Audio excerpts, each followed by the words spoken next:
બજારની માલપા સરખી સહેલીઓ બધી બેઠી હતી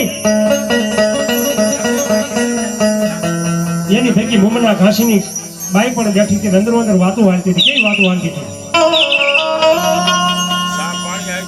જગતની માલપા બધી દેવીઓ છે એની તો કેવી દેવીઓ માનતા માનવી પડે તાવા માનવા પડે નાયરના તોરણ માનવા પડે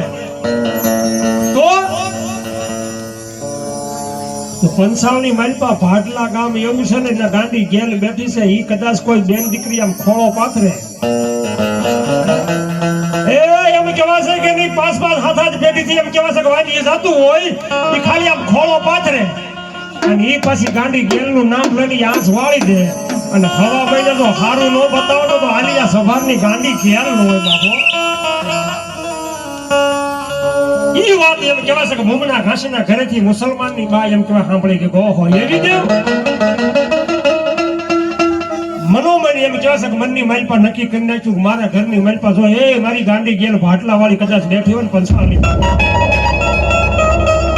તને કેમ પગે લાગુ તને કેમ મનાવી મને કાંઈ ખબર નથી પડતી એમાં તો મુસલમાન ઘાસી છે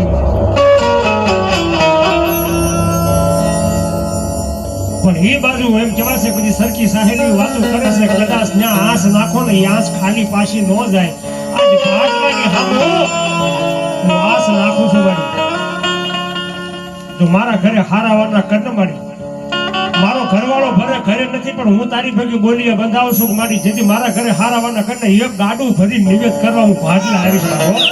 સમજો